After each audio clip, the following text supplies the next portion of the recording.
Okay, so it is May 10th, and we had another exciting week with advocacy and government affairs. So, first of all, the state budget is rolling along. So, earlier this week, Senate Ways and Means released their version of the budget. And so, we are, if we're being sort of, if we're taking out a couple of details, we're about halfway through the budgeting process. Here is a little bit of a deeper dive into how this sort of shakes out. So the governor in January released her budget. I've listed out here the sort of the two spending priorities that affect and sort of support the creative sector in Massachusetts: the Mass Cultural Council, which is the single most amount of public support for arts and culture in Massachusetts annually, and then the Mass Office of Tourism and Travel. So we can kind of look through here, right? The governor did 25.5. The House Ways and Means proposal was 25.9.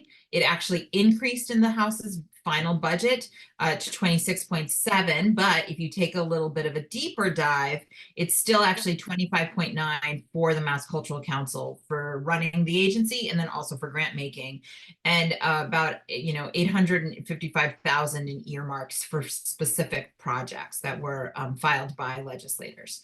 So now we're on the Senate Ways and Means, and they have recommended 25.5, which is the same that the governor did. So what does that mean? It means that we have two numbers potentially to play with here. And so the Mass Cultural Council is working with the co-chair on the Senate side, Chair Paul Mark of the Berkshire area, and he is going to file an amendment for the Mass Cultural Council line item to get it to 26.7. So it would be the same. The goal here is we want to get the same number from the House and the Senate. Okay. So that all the amendments, the deadline to file is this afternoon.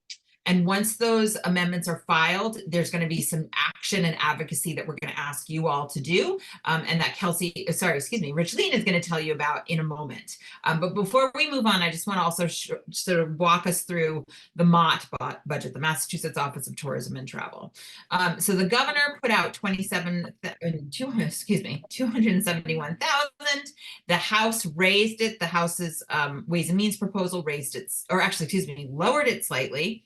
And then, oh my gosh, look, it goes up to 3.8 million when the House's final budget is passed.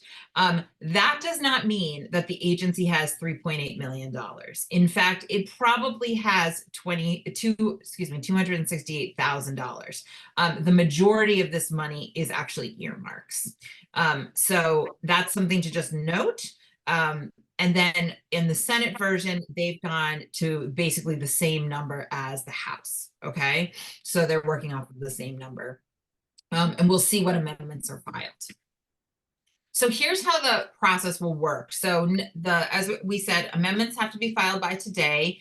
They will appear on the masslegislative.gov website. There's actually, hopefully there's a link in the chat to that in a moment. So you can follow along, and it'll say Senate debate. That's the one you want to click on. And then you'll see hopefully soon all of those amendments that are filed, and you can search and see what folks are filing for. Next week, the Senate will debate those amendments. So they will, decide whether or not those amendments are going to be, accepted, or if they're going to get withdrawn. Usually they tend to get withdrawn instead of voted no. And then the idea is hopefully by the end of next week, they'll have a final version of their budget. So this is for us seasoned advocates. This is the quick turnaround time for taking action. Once Senator Mark files his amendment and we have an amendment number, that's when we're all going to want to take action. And Richleen is going to walk us through that. Thanks, Emily. So as you all know, like for us to be able to keep continuing to get acts out of our partners in the state house, we have to continue to let them know that we are paying attention, and that in the sector is paying attention. So one way to do that is to reach out to your legislators and your senators, and to let them know that that the Mass Cultural Council budget is now in their hands, and that you're hoping that they are get past it, so that way Mass Cultural Council could have the budget means that it needs to move forward. You can also write them an email, because I know like sometimes it's easier to write an email instead of like being on the phone with someone, because you don't know how long the phone call can last, and we all have busy days, so something an email work as well. And then I would say the other means that you can do too, use your advocacy email system to send an email to like encourage someone else to send an email. The more they hear from the sector, the better, because they need to, the more they're hearing, the more they know that like we're paying attention and that like this budget means something to us. So like Emily said, it's 5 point. It's a big deal when they do hear from you by via call, like because a lot of the time they are getting a lot of email, but it's when they get those calls and they get to connect with people and their, especially their own constituents, like it makes a very significant impact. So please take like that 5 to 10 minute out of your day to make that call or to send that email, and let them know that like you are paying attention, you see where the budget is at, and you're hoping that they're continue to secure the amendment, they co-sponsor the amendment, so that way Mass Cultural Council have the budget that it needs for the year. Thanks, Richleen. Yes, so if you'd like to gamify this, you can give yourself 5 points, 3 points, or 1 point. We will send out an email at the beginning of next week with all the details, including a call script, and some talking points to use for your email, so that we can move this forward. Another big thing happened at the State House earlier this week, which is on Tuesday, the Committee on Economic Development and Emerging Technologies held a hearing on the governor's economic development bond bill. So really quickly, and if you want more of a deep dive into the economic development bond bill, we actually focused on the bill a couple of webinars ago, and we have that on our website. You can check it out. But just really quickly, this tends to be a piece of legislation that that state government tries to do in the second year of the legislative session, which is what we're in, right? So one of the last things they do before the legislators walk out the door to start running for re-election is they pass the economic development bond bill.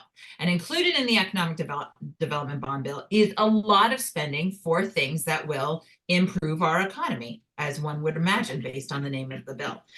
The governor is calling this her Mass Leads bill, and in it is a lot of money for life sciences and for biosciences, money for AI, and then also a real focus on arts, culture, and specifically tourism related to the 250th anniversary of the founding of the United States.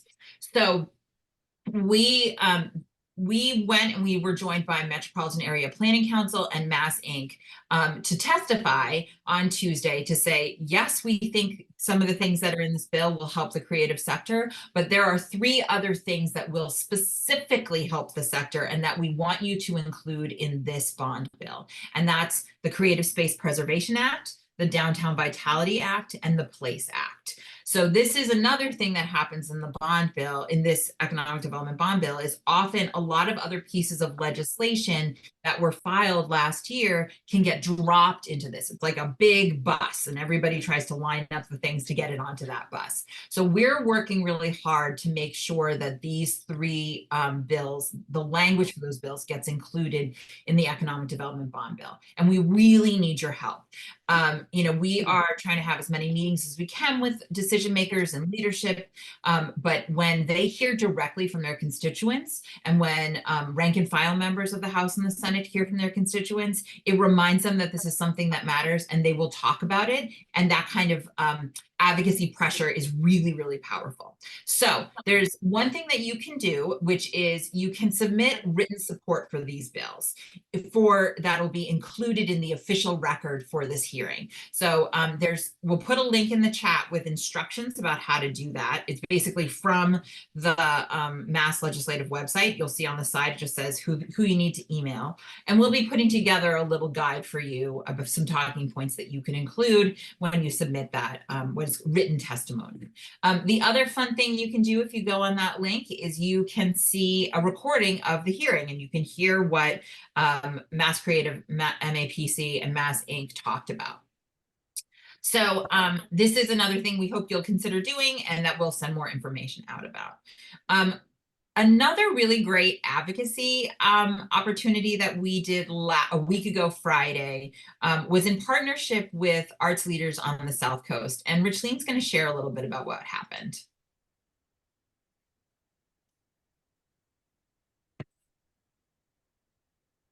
Sorry, like there's some like weird noise going on in my background. But so this legislative meeting was roundtable was amazing. And I'm grateful for, I know like Team Masquerade is just grateful for our South Coast partner.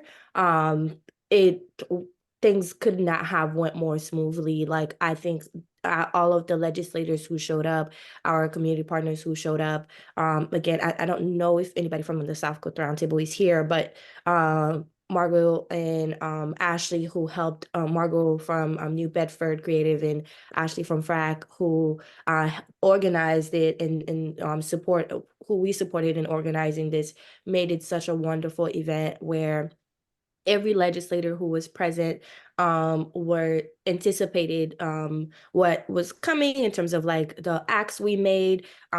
They were able to hear stories from creative in the region who who was trying to share with them how their investment in the creative sector had made a positive impact in their life, and that really went a long way. Just hearing how one creator shared that, like, she started her business just making cake for her son and trying to make her toddler happy, and then that became a business where other creative in the New Bedford region started getting business out of it because they were able to collaborate. And Ashley for FRAC talk about creating this culture of collaboration and created this space for our legislator to understand their role in that, as well as people who are in the sector over there who aren't necessarily like sure about how they go about their advocacy effort to know how they can get involved as well. So it was just a wonderful roundtable. They shared a lot of amazing stories, and I think the most important thing for me, for us, was that like at the end of the day, it was clear what the ask was. And Chair Rodriguez, I don't know if I'm pronouncing his name right. Who was also present, like he was very responsive. He was it wasn't a shock to him that we were making the acts, and in fact it was something that he was looking forward to, because it showed him that like the sector, like, and he also affirmed that as well, like they are all like mean to, their desire is to continue to support the sector, and although we are in a tough budget season, that they don't have a desire to not support the sector. So it was really great to hear them affirm that. It was really great to see the dialogue and the comfortability that was in the room for everybody to share what they had to share. And I thought it's definitely something we're looking forward to, doing again in the future, because we know that building those relationships and sustaining those relationships is how we get to the budget goals that we're looking for in the sector.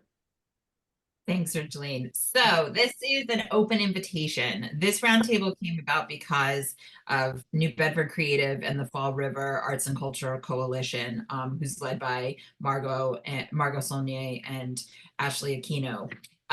And we work to support them. We've done this. We did this with Zoomix in East Boston. We've done this with a couple of other groups in Springfield. So if you have a desire to co-host a legislative roundtable to make sure that the legislators in your region understand what the impact that the creative community is having, the needs or the obstacles that they can help you solve, and to build stronger relationships with your elected officials, we are here to help you do that. It's something that we really enjoy doing, and we have some guides and some models that we can share with you to help put it all together. So consider that as an open invitation. We are ready to partner. And finally, Kelsey is gonna share a little bit about next week, next Friday. Hi, everyone. So hopefully at this point you are well aware that next Friday we are hosting our first ever Creative Advocacy Institute. It's happening in Lowell, and we're very pleased to partner with the Merrimack Repertory Theater and UTech as our space hosts.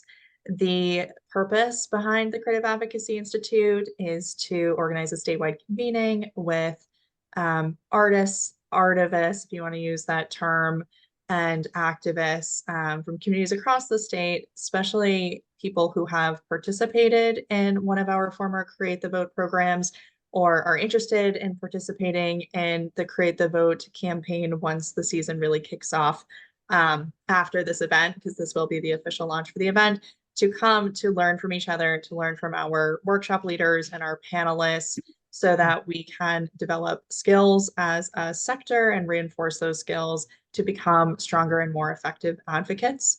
We just released the list of workshop leaders and panelists yesterday, so that is now officially on our website, and we can share that link with you.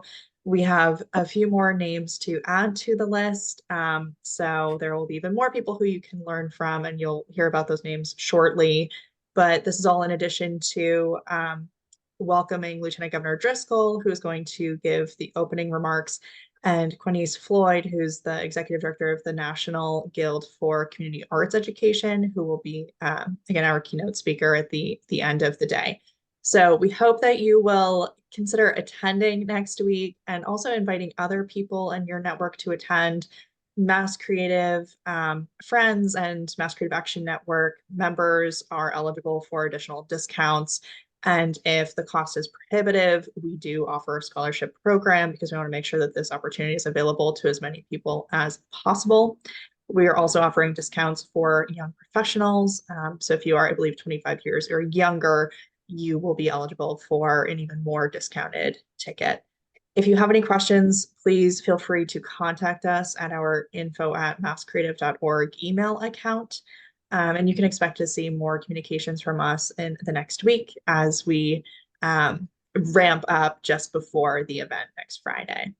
So unless there are any questions, I will hand the metaphorical mic back over to Emily. Thanks, Kelsey. So if there are any questions, we have a little bit of time. If folks have a question about anything we covered, or if there's something else you would like to know about, we are here.